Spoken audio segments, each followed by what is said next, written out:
So, good evening sir. Ako dahil si Muhammad Tinoy Dida and as isa ka first year, dagan yung natunan sa entrepreneurial behavior subject, especially sa mong topic nga risk-taking behavior.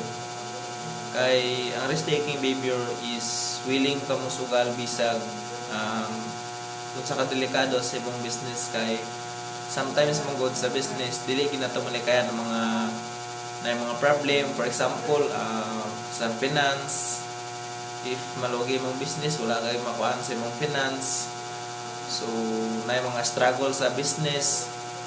And isa po na ako natunan sa entrepreneurial behavior kay kung saan pagbuhat sa business, magdala sa business as isa ka entrepreneur. And first yung mga buhaton, magbuhat ka business plan, yes, o asa nga location o asa ba nimo sa ipatindog nga business, kung worth it ba ni sa nga business di ang lugar para sa imong business nga ipatindog. And then aside na is sa innovative thinking, no, kay ang innovative thinking na naminapoy ko sa group to ka ingato de ang innovative thinking nga daghan pa kag matun-an nga product kung unsaon pag-innovate, unsaon pag-grow sa business. Kaya pag business man gud dili siya ingon nga mag-success kadayon. Ang business is ang pag-success mo sa as isa ka entrepreneur nga businessman is step by step gina siya. And na kay gina-follow nga rules and regulation para mag-success kung business.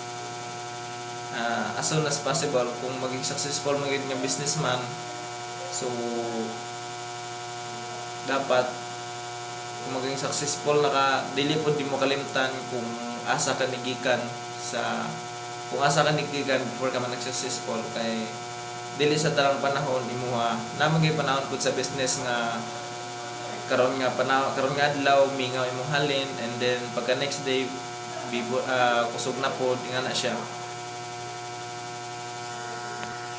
Aside po na is ang pag-successful sa isa ka entrepreneur is step by step gihapon nga para mag-usaon niya pagpa-grow yung business, dito niya makita ang iyang mga gi-invest nga finance, no. And ang isa pa po na ako natunan sir is kung naay gamay nga problem sa business or failure imong business, dili ingon nga mo surrender na kadayon, no. So kailangan mo kadagapon ka mo musukol gyapon ka sa bisag unsa pa nga problema ang may tabo sa imong business, no. Kay the more nga daghan problem nga moabot sa imong kinabuhi or sa imong life or sa imong business, the more nga mag-strong ang isa ka entrepreneur. Kay mo na siya way para mag-success, mo na gihatag sa Ginoo sa tuwa para maabot na to na siya nga para mag-success sa tong business. So, ingana lang siguro sir, and mayong gabi. Thank you.